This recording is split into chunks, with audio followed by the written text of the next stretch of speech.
Ele é dono do canal Você Não Sabia? Ele já conquistou mais de 1 milhão de inscritos no canal dele, 1.100.000 inscritos. Começou a trabalhar na casa dele, sozinho. Hoje ele tem uma equipe de funcionários, inclusive, para tocar o canal. E ele faz do YouTube o negócio próprio dele. Além de fazer vídeos pela internet, ele também faz palestras aí por todo mundo, ensinando as pessoas a empreenderem com o YouTube. Então vamos receber novamente aqui o Andrei Bedene.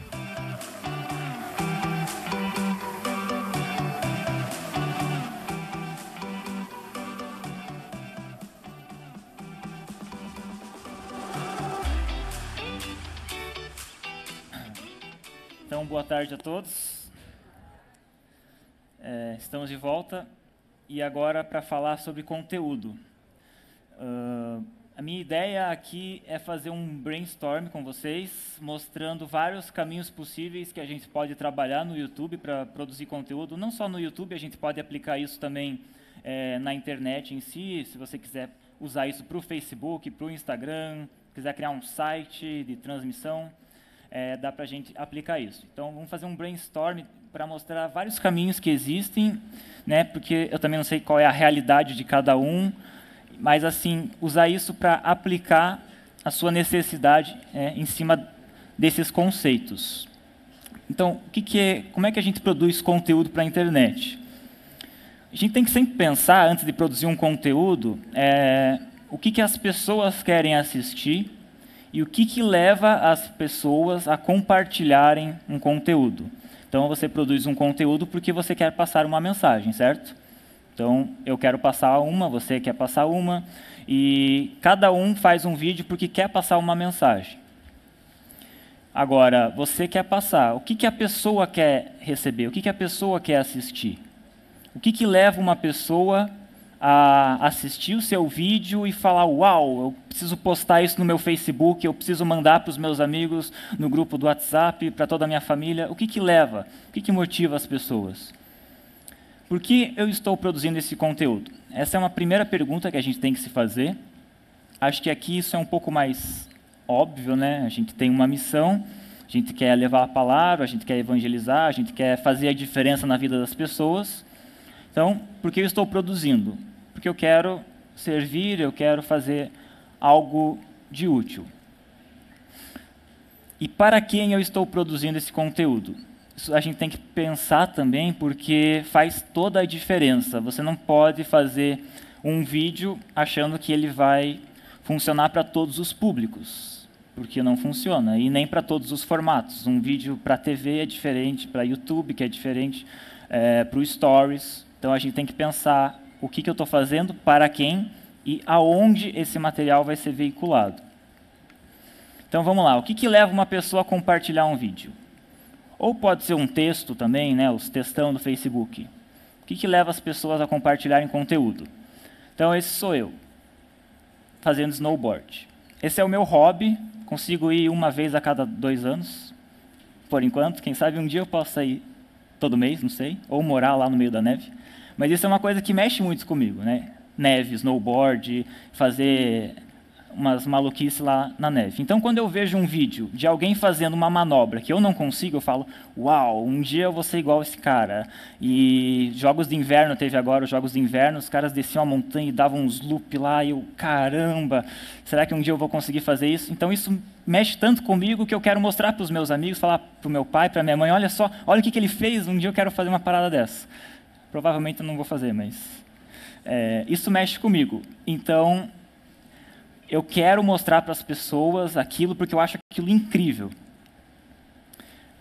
Uma coisa que eu gosto bastante de fazer também é assistir futebol americano. E teve esse gesto que mexeu muito comigo quando eu vi, quando eu estava começando a acompanhar ainda.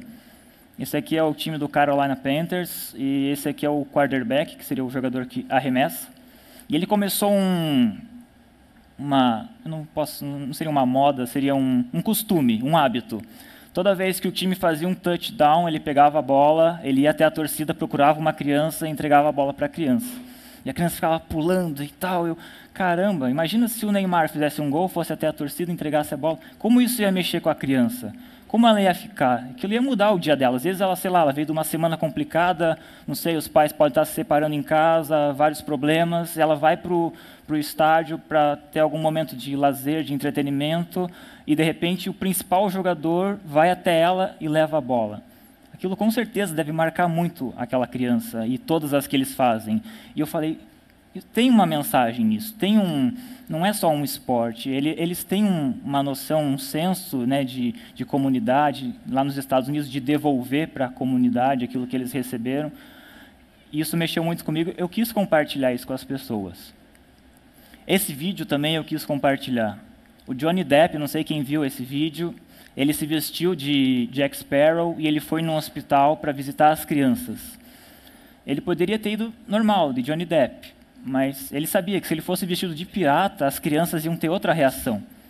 E aí as crianças, quando viam, peraí, é o Jack Sparrow, mas é o de verdade, é o real, é ele mesmo. E isso mexia tanto com elas pulavam, elas choravam de alegria. Então, assim, uma criança que está fazendo um tratamento com câncer ou outras doenças, passando por uma semana tão difícil, de repente recebe uma visita de alguém inesperada, alguém que ela admira, e vai lá e fala com ela, e conversa, e dá um carinho, uma atenção, dá um abraço. Isso mexeu muito comigo e eu quis compartilhar isso com as pessoas. Então, assim, as pessoas compartilham aquilo que representam suas ideias ou um sentimento que ela está sentindo naquele momento. E por algum motivo, essas pessoas não podem criar esse tipo de conteúdo, por falta de tempo, por falta de competência, de escrever. Então, assim, às vezes você vê um textão no Facebook, você fala, é exatamente o que eu penso, mas, sei lá, você não tem tempo de escrever tudo aquilo, ou às vezes você não tem a competência, sei lá, gramatical, você não sabe usar todas as conjugações verbais, enfim. Ou você está com preguiça mesmo de escrever. É muito mais fácil você clicar em compartilhar. E no YouTube isso funciona muito quando você vê um youtuber falando sobre, sei lá, política ou futebol, ou qualquer assunto que seja. E aí você assiste, ele falou lá 10 minutos e você, é bem isso que eu estava pensando, é bem isso que eu penso, é isso que eu acredito. Então ele te representa, ele representa as suas ideias, ele representa a sua mensagem. E quando você tem esse encontro, as pessoas começam a compartilhar. Então a gente tem que pensar que nós somos, digamos assim, representando ideias. As pessoas, elas querem compartilhar, mas às vezes elas não têm tempo de escrever, não têm tempo de gravar, então você é o meio pelo qual elas vão usar para passar essa mensagem. Então você fez e ela passou para frente. Por que isso é tão importante? Quando a gente começou a trabalhar lá os vídeos, né, na igreja, a gente sentou, eu e meus amigos, e começamos a pensar que tipo de conteúdos ou de assuntos seriam relevantes para aquele momento. Então, a nossa ideia era, vamos fazer vídeos para os jovens que representem a nossa realidade, o nosso dia a dia. O que todo adventista passa no dia a dia, seja na escola, faculdade ou na família? Carne de porco. Então, com certeza, esse é um dilema que todo mundo sofre quando tem que explicar por que não come carne de porco. E aí pensamos nas mais variadas situações possíveis que poderiam acontecer, as mais esdrúxulas, até chegar na resposta, né, que seria a mais coerente, a mais esperada de um jovem cristão adventista. E aí a gente fez o vídeo, postou na igreja, joguei no Facebook, começou a espalhar, e em um dia, 2 dias, já estava com quase 8.000 visualizações no YouTube e 500 compartilhamentos e, sei lá, 200 mensagens lá na página do Facebook. Uau! E aquilo estava, né, tomando proporções que a gente não esperava que ia ser tanto assim. Começou a espalhar, a crescer, e aí o programa era toda semana. Então, enquanto a gente estava comemorando, já tinha que estar pensando no próximo. E agora? O que vamos falar? Vamos falar de balada. O que vocês acham que aconteceu? Assim, a gente veio de carne de porco, 8.000 visualizações, 500 compartilhamentos, 200 comentários e aquilo espalhando. Quando a gente lançou o Balada, foi meio frustrante. Deu umas 500, 600 visualizações, deu uns 20 compartilhamentos, deu umas 20 comentários. E eu falei, rapaz, tem algo estranho aí. A gente não era bom e de repente ficou ruim? Será que foi isso? Será que a gente errou no roteiro, igual a menina estava falando aqui? É culpa do roteiro, né? É culpa do diretor? Alguém errou? O que aconteceu? E eu comecei a pensar. E na semana seguinte, a gente lançou Drogas. E aí, de novo, 8 mil visualizações e 500 compartilhamentos, e a galera envolvida, engajada. Eu falei, interessante. E aí a gente começou a continuar toda semana, e os vídeos seguintes deram bons resultados. E eu fiquei com isso na cabeça, né? Balada não rendeu. Assisti o roteiro, vi o vídeo, e aí comecei a conversar com algumas pessoas, e eu cheguei à conclusão. As pessoas não se engajaram e não compartilharam o Balada porque elas vão na balada. E aí quando você está passando uma mensagem de que, peraí, não é muito legal o cristão estar na balada. Como é que eu, que vou na balada, vou compartilhar que não é legal o cristão estar na balada? O que os meus amigos vão pensar? Então, isso começou a me fazer entender um pouco melhor como funciona o comportamento do público. Se no cotidiano, carne de porco, todo mundo se engajou porque todo mundo vive isso, na balada a coisa foi diferente. Então, para a segunda temporada, a gente começou a pensar em temas que se adequassem a, digamos, todos os públicos, construir ali, digamos, a identidade do programa, e aí na terceira começar a cutucar um pouco mais nas feridas.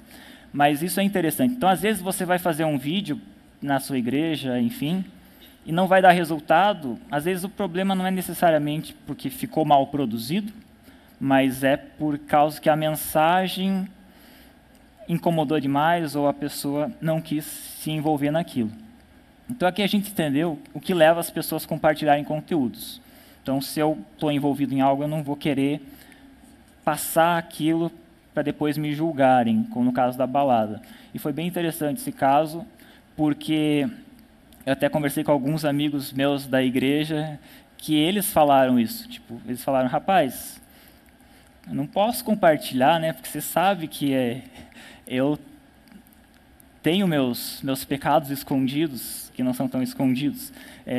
E, infelizmente, essa é uma realidade de muitos jovens. Então, a gente tem que pensar, talvez, assim, daria para trabalhar aquele conteúdo de balada de uma outra forma. E a gente tem que pensar que forma seria essa. Então, como criar conteúdo?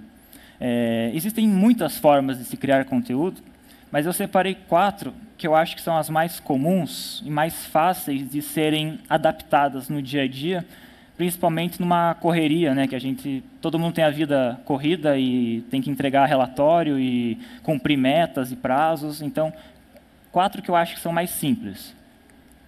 Primeiro, resolva os problemas das pessoas. Como seria isso? As pessoas têm problemas, e se você fizer um vídeo resolvendo, você vai se dar bem. Então, um exemplo, zerando Super Mario World em 10 minutos. Digamos que eu estou com saudades do meu tempo de infância e quero ligar meu Super Nintendo para jogar Super Mario, mas eu não tenho mais paciência para ficar a semana inteira jogando. Eu assisto tutorial e vejo como zerar o jogo em 10 minutos. Resolveu o meu problema. Como formatar o computador no Windows 10? Como esconder as espinhas?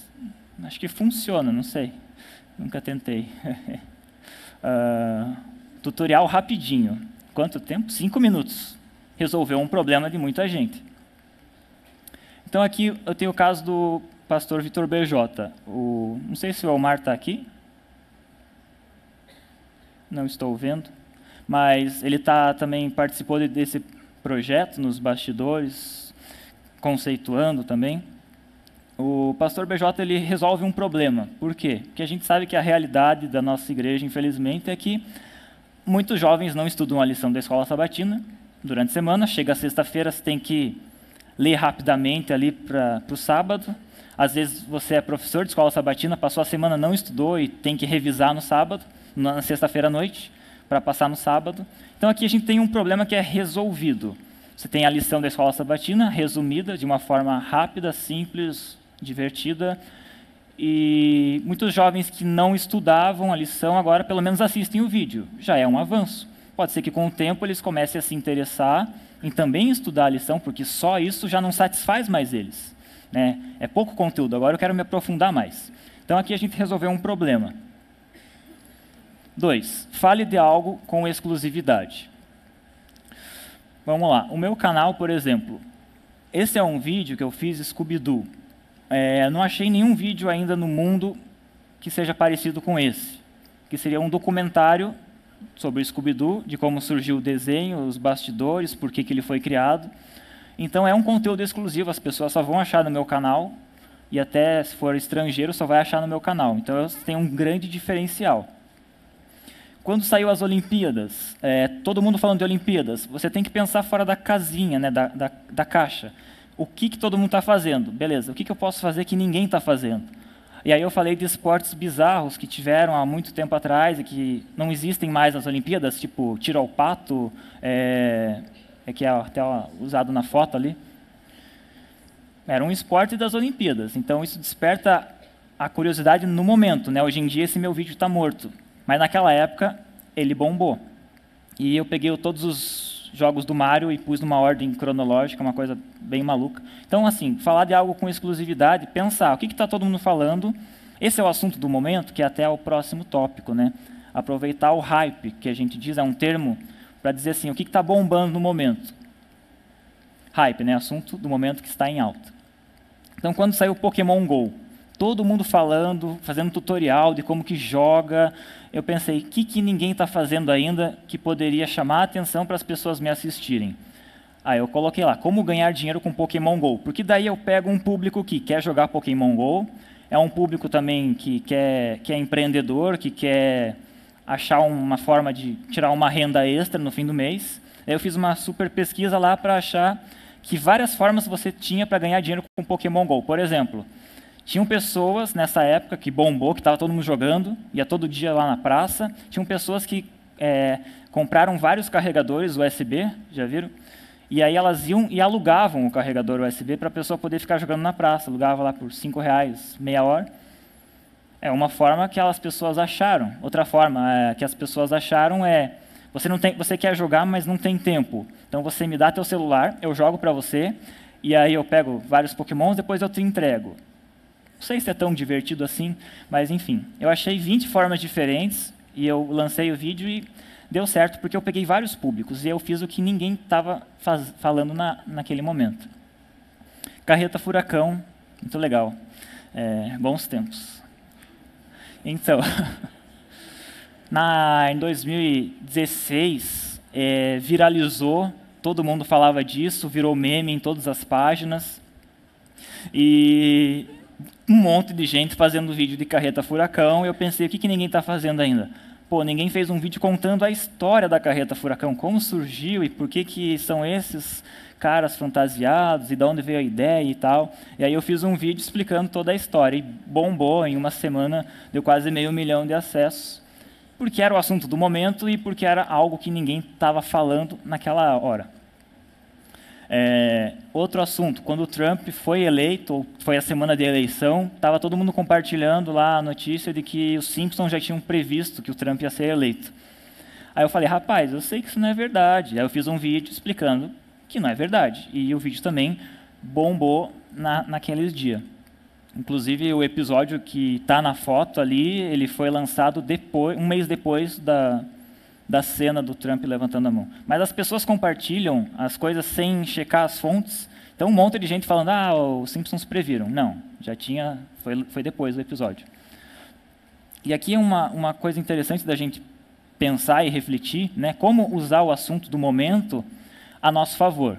Você pode fazer um entretenimento, né? 5 maneiras de aproveitar de verdade a Black Friday. Esse vídeo é uma paródia, no caso, ele está tirando sarro do que a Black Friday no Brasil não é Black Friday, né? Chamam de Black Fraud, porque eles jogam o preço para cima e depois abaixam 2 dias depois. Então, essa é uma paródia. E em cima, muito interessante, né? Como comprar na Black Friday lá nos Estados Unidos e receber no Brasil. Que daí valeria a pena. Não sei como é que funciona daí o correio, mas eu acho que, se eu não me engano, eu assisti, tinha o custo-benefício ainda valia a pena. Então, são formas de usar a Black Friday, que vai ser um assunto bem buscado na semana, para chamar a atenção das pessoas para os seus vídeos. Quarto caminho que a gente pode trabalhar interagir com o público.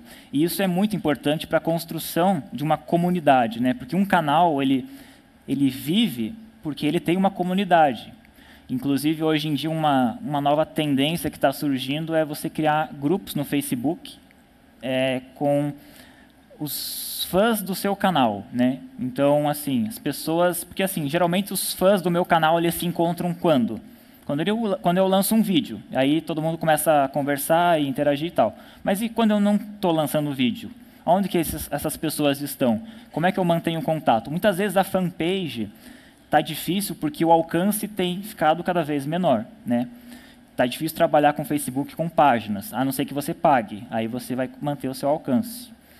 Mas, no geral, está difícil trabalhar com Facebook. Os grupos, eles continuam sendo muito rentáveis ainda, em questão de alcance e de engajamento. Então, você criar um grupo, né, para poder trabalhar essa sua comunidade, eu tenho visto bons resultados em cima disso. Até acabei de criar um para o meu canal. E eles querem fazer parte, as pessoas que te assistem, elas querem fazer parte. Então, às vezes, ela vai mandar uma dica, é legal você mencionar que foi ela que deu essa dica, de você agradecer, de você interagir com eles, mas também fazer igual o Gato Galáctico, já fez vários vídeos. Esse aqui foi um dos que eu achei mais legal, porque ele jogou no Twitter assim, gente, quero criar uma história. Ele faz vídeos para crianças, né? Gente, quero criar uma história maluca. Me deem ideias. E aí as pessoas começavam a responder no Twitter. Ele falava, como que começaria a nossa história? Daí as pessoas, começa com um menininho e um tomate, não sei o quê, e aí vai. E em cima dessas respostas ele construiu um vídeo contando uma história. Então, assim, são várias pessoas que seguem ele, que deram várias ideias e ajudaram a fazer o vídeo. E isso mantém o canal vivo e a comunidade forte, a ponto de, se ele pedir, pessoal, comentem nessa foto aqui, pessoal, estou fazendo um novo projeto, me apoiem. As pessoas vão apoiar porque elas são super engajadas com ele. Então, você abrir o espaço para as pessoas participarem é muito vantajoso. E tem demonstrado, eu tenho visto vários exemplos e casos legais de canais que fazem isso. Às vezes também você está sem ideia. Acontece bastante, porque a criatividade, a gente às vezes some, né? E você tem que produzir, no meu caso, né, que trabalho com isso, tem que fazer vídeo toda semana, 2 vezes por semana.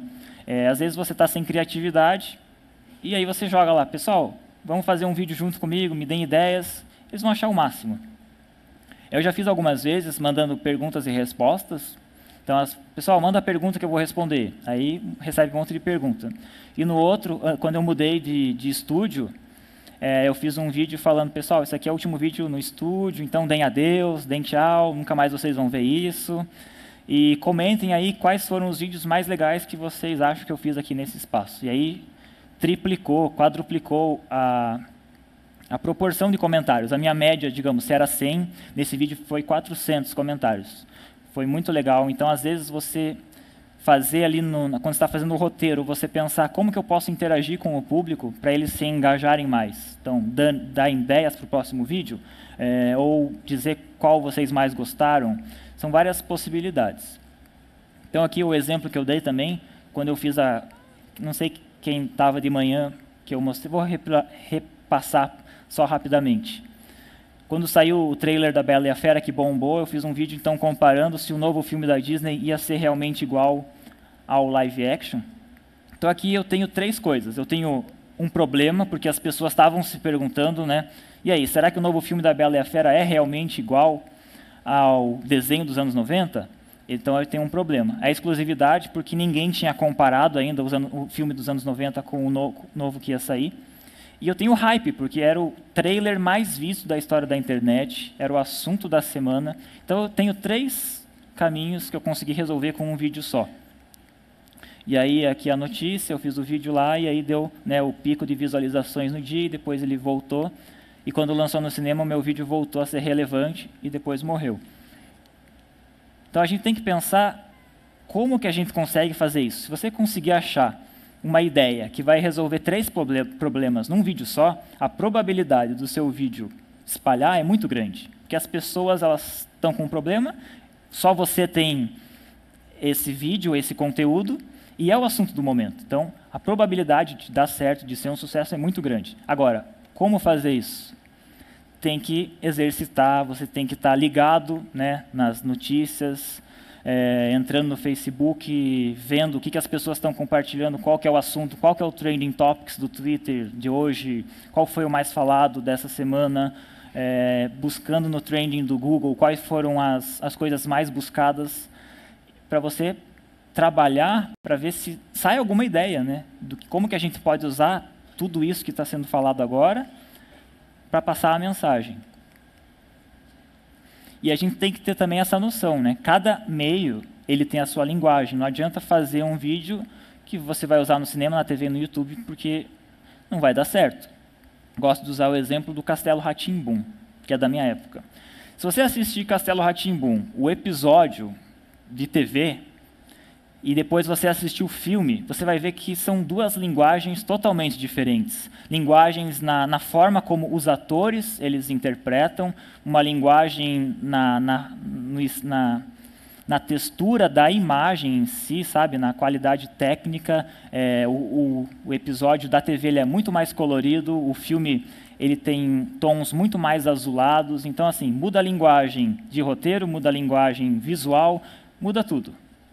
Então, a gente tem que saber trabalhar que cada formato, cada veículo tem o seu meio. E eu acho que o melhor exemplo, talvez, seria o Celso Portiolli, porque ele já trabalhou na rádio, então ele tinha um programa de rádio e rádio é um formato. Aí ele foi para o Curtindo uma Viagem, que era um programa, não sei quem lembra, não sei se posso dizer que era meio documentário, mas era assim, era totalmente diferente do Domingo Legal. Era um programa que ele gravava com vários lugares diferentes. Então, assim, era bem interessante porque ele produzia tudo. Ele era o one showman, né? Então, ele tinha que produzir o roteiro. Ele só não segurava a câmera porque ele tinha que apresentar, mas ele fazia o roteiro, ele fazia a produção, a pré-produção, a produção, e depois ele editava. E eu falei, rapaz, você fazia tudo. Você fazia o roteiro, você gravava e você editava. Você era quase um youtuber, mas não sabia. Só que não sei por que, na época, o Silvio Santos acabou não renovando o programa, porque ele tinha uma das maiores audiências do SBT. Era outra linguagem. Aí ele vem para o Domingo Legal, que é aquele programa mais de auditório. É outra linguagem. E agora ele está no YouTube, que é outra linguagem. Lógico que no YouTube ele tem um objetivo diferente do Domingo Legal. Lá, né, o público que ele está atingindo no Domingo Legal são famílias, sei lá, são pessoas com mais de 40 anos. A não ser que alguém aqui assista Domingo Legal. Não? Eu também não. E aí no YouTube você vê claramente que a estratégia dele é crianças e adolescentes. Então a linguagem dele é uma linguagem bem dinâmica, são cortes rápidos, são memes, é um formato totalmente diferente. Então se você quiser fazer um exercício depois, chegar em casa, procura no YouTube que tem episódios do Curtindo uma Viagem lá, assiste um episódio, assiste um Domingo Legal e assiste um vídeo do YouTube. E compara, você vai ver que são coisas muito diferentes. E esse é um dos motivos dele ter dado certo no YouTube. Ele já sabia desde o início que era outra linguagem e mudou a forma como muitas pessoas encararam, porque eu vi muitos artistas, acho que está no próximo slide, ou não? Não, enfim. Eu vi muitos artistas que estavam na TV, apresentadores, que tentaram ir para o YouTube mantendo um formato de TV e não deu certo. Inclusive, eu vi porque assim, um amigo meu edita vídeo para vários canais grandes. E ele edita os vídeos da Kéfera, por exemplo, e isso abriu portas para ele editar para muita gente famosa. E aí teve um apresentador de TV, que eu não posso falar, mas ele foi mandado embora, e aí não conseguia emprego, e aí falaram, vai para o YouTube. E aí ele foi para o YouTube e contratou o meu amigo para editar, começou a editar os vídeos, ficou 6 meses, e daí ele foi contratado pela Globo. E quando ele foi para ser contratado pela Globo, uma das exigências que a Globo fez é para ele apagar todos os vídeos que tinha no canal dele falando palavrão, porque a Globo não queria associar a imagem dela com... Porque assim, no YouTube é meio que assim, o teu canal você faz o que você quer, entre aspas, né? Se você é um apresentador e você vai procurar emprego, talvez não seja tão bom assim fazer o que você quer. E a Globo fez uma dessas exigências, aí ele ligou para o meu amigo lá e falou, paga tudo que eu estou aqui na Globo e só vão fechar o contrato se eu apagar. E aí ele apagou e tal, e eu achei muito curioso isso. Então, mas ele saiu da TV, ele foi para o YouTube fazendo um estilo meio Celso Portiolli, o canal dele começou a crescer, só que ele falava muito palavrão, muita piada maliciosa, e talvez esse seja um dos motivos, né, que estava dando certo, porque a gente sabe que essa é a realidade, mas para ele entrar na Globo, mandaram ele deletar. Então, cada público tem a sua linguagem. Se você quer falar com criança, é uma. Se você quer falar com adolescente, é uma. Com jovem, com adulto, vai ser uma. E se você vai para o YouTube, para a TV ou para o cinema, é uma. E aí o Matheus Riso, ele agora é o ministro de música lá na Igreja Central, e a gente estava conversando essa semana passada, que ele criou o canal dele faz pouco tempo, e ele toca piano em cenários diferentes. Não sei quantos já viram algum vídeo dele. Pouca gente ainda. Então, visita lá o canal, né, dá um apoio para ele. E aí ele veio falar comigo assim, meus vídeos estão começando a espalhar, as pessoas estão assistindo, mas eu percebi que mais de 80% das pessoas que me assistem têm mais de 50 anos. Eu falei, sério? Aí ele, rapaz, o que eu faço? Porque eu não quero ficar só nesse público, eu quero diversificar, eu quero falar também com jovens, né, com adolescentes, com jovens, não só com a vovó que vai ver o meu vídeo e vai comentar, nossa, que paisagem linda. Ou, né, o vovô que vai mandar para o grupo da família, vejam essa neve caindo no fundo, que música harmoniosa e tal. Aí eu falei, Matheus, isso está acontecendo por causa da linguagem do seu vídeo, né? Então você tem um vídeo super calmo, tranquilo, né? Tocando ali o piano, com paisagens bonitas. É um vídeo muito bem produzido, mas não é um vídeo que o jovem para assistir. Eu assisti um vídeo teu que eu gostei, que foi o que tinha neve, né? Você tocando piano no meio da neve, achei o máximo, mas os outros não é um conteúdo que me interessa. Então, você tem que pensar isso. O jovem, talvez, se você tem que fazer uma música um pouco mais animada, ou... eu dei um exemplo. Lindsay Starling. Alguém conhece? Cara, ela é show de bola. Então, eu dei um exemplo assim, olha, a Lindsay Starling, ela faz mais ou menos o que você está pensando, só que com violino. Só que se você ver a produção do vídeo dela, é muito bem produzido, a questão também do figurino, né? Então, assim, ela se veste de Zelda, no caso é o Link, ela se veste de princesa. Então, assim, e ela toca em diferentes paisagens, tem muitos convidados também, e ela tocando violino. Só que é uma linguagem jovem, tem cenário, tem coreografia. Muitos vídeos dela tem uma historinha também, não é ela só tocando direto. Às vezes ela contracena com alguns atores, e aí ela começa a tocar, e são músicas animadas. Então, talvez você fazer vídeos com uma outra linguagem, com outras músicas, mesmo da igreja, mas outros estilos, você começa a alcançar novas pessoas. Teletubbies. Aí agora eu vou dar um exemplo que aconteceu comigo. 2016, janeiro de 2016, eu fechei um balanço do meu canal para ver o que estava acontecendo nos últimos anos, e eu percebi que 70%, 75% do meu público eram acima dos 20 anos. Eu falei, preciso de crianças, porque o YouTube tem muita criança, e se eu não fizer conteúdos também para crianças, o meu canal pode perder a relevância, porque nem sempre o adulto vai estar ali para assistir, às vezes tem compromisso, às vezes, sei lá, vai viajar. Meu canal, muitas vezes eu lanço um vídeo, ele demora o vídeo para crescer, porque às vezes eu lanço quinta, ele vai dando, aí sábado e domingo ele dá um pico. Eu já sei, opa, é que o meu público é mais velho, e esse é o tempo que eles têm para assistir, fim de semana. Então, nessa época eu pensei, quero alcançar crianças. Como é que eu alcanço crianças? Tem que falar assunto de crianças. Fiz do Teletubbies. Em 3 meses, essa taxa que era 75% já caiu para 68%. Falei, opa, é isso aí. Outra coisa que eu reparei, 83% do meu público era homens. Eu falei, rapaz, preciso de mulheres aqui também, né? Poxa, não dá só para falar para os homens, quero mulheres. My Little Pony. Batata. Em 3 meses, o que era 83% caiu para 69%. Um vídeo. Então, às vezes, é uma coisa assim, do dia a dia. Você não percebe, você vai fazendo, daqui a pouco você vai olhar os gráficos e aí você fala, tem alguma coisa errada, ou não que esteja errado, mas só homens, ou só pessoas acima dos 25 anos, e as crianças? Por que elas não estão vindo nos meus vídeos? Por que elas não estão me assistindo? Talvez o problema seja eu que não estou falando o que elas querem ouvir. Por que as mulheres não estão me assistindo? Eu não estou falando o que elas querem ouvir. E tem vários exemplos que eu já fiz. Quando eu falei de Game of Thrones, também aumentou o público feminino.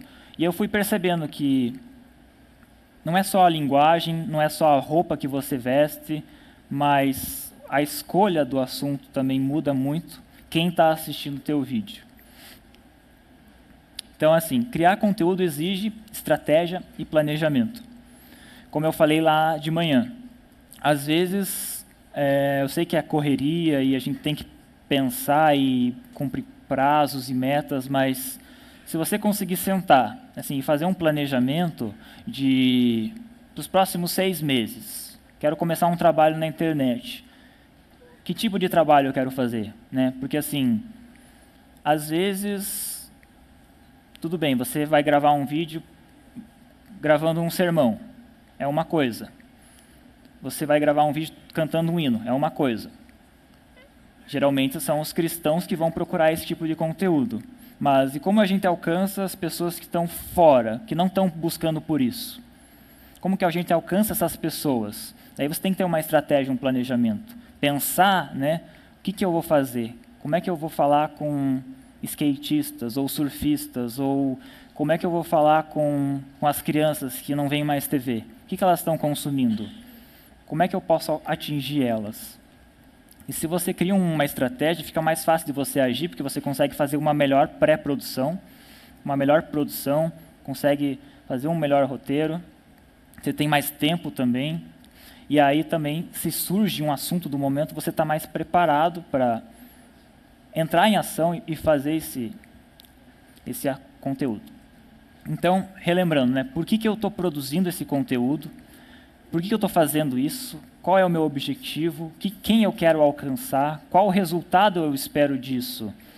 É inscritos? É só likes? Eu quero passar uma mensagem? Eu quero que as pessoas reflitam alguma coisa muito importante? A gente tem que pensar isso para poder inserir dentro do conteúdo. E para quem? É para criança, é para jovem, é para mulher, é para homem? Muitas vezes isso faz diferença. E aqui eu queria dar um exemplo do Cake Boss. Não sei quem assiste Cake Boss. Sou muito fã do Cake Boss. Já li várias entrevistas dele. E o que eu percebo se você parar para pensar, Cake Boss, ele é meio que um programa de YouTube na TV. Por quê? Porque ele é um programa que mostra muito o dia a dia da família. Mostra como eles são no dia a dia, como é que é a casa, como é que é eles ali no churrasco em família. Isso é muito YouTube, né? Você tirar a cortina e mostrar como é você no seu dia a dia.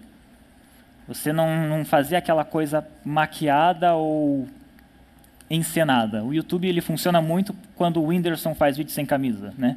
Quando as pessoas acordam, ligam a câmera e gravam. O público não está muito preocupado com a maquiagem em si, ele está preocupado com o conteúdo. Se o teu quarto está desarrumado, eu já vi muita gente que vem falar comigo, eu não comecei a gravar meus vídeos ainda porque eu não tenho um cenário.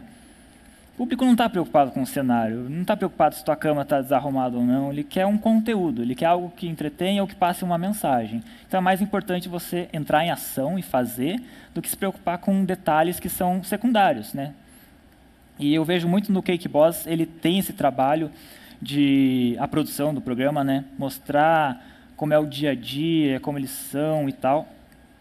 E eu não sei exatamente a religião do Bud, mas eu vejo em vários programas e entrevistas ele mostrando assim o senso dele de devolver para a comunidade, sabe? Tipo assim, Deus me abençoou, eu cheguei até aqui, é meu dever agora abençoar outras pessoas. Então, quando tem o furacão, ele faz questão de ir até lá e leva comida para todo mundo e ajuda a reconstruir casas, doa dinheiro. Quando é Natal, ele faz todo um trabalho. Tem muitas ações que ele faz ao longo do ano que muitas vezes não passa no programa, você tem que ir atrás para saber.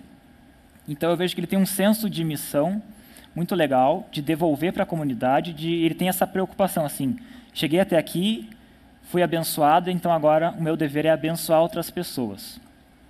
E aí você vê, ele não é adventista, não sei qual religião exatamente ele é, mas provavelmente ele seja católico, né?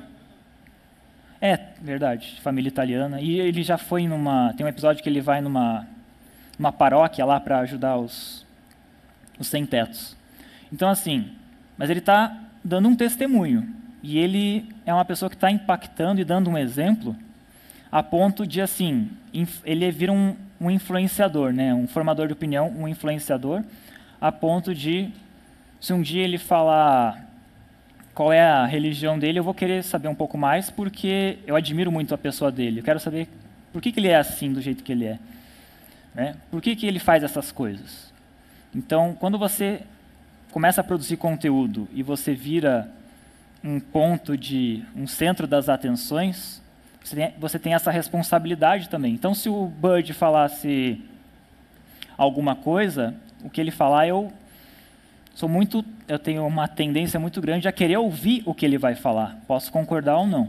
E isso é muito forte na internet, muito forte no YouTube e muito forte com a gente que produz conteúdo. Então, a gente tem que ter essa consciência também. A partir do momento que estamos fazendo conteúdo e as pessoas estão começando a seguir, elas esperam também o seu posicionamento, elas querem saber mais da sua vida, por que você é desse jeito. E aí que entra a questão, assim, estamos o tempo todo dando testemunho, né, de quem somos, da nossa fé, e nos pequenos detalhes dos episódios você já percebe que ele é diferente, que ele se preocupa com o próximo, que ele trata bem a mãe, os pais, os irmãos, e o exemplo que ele deixa com um programa de TV, que não é um programa cristão, mas ele deixa as pinceladas. Então a gente também pode pensar fora da caixa em como fazer conteúdos que não necessariamente são diretamente cristãos, mas que vão alcançar pessoas de outras formas. Acho que meu tempo estourou. Não sei se vai abrir para perguntas ou não.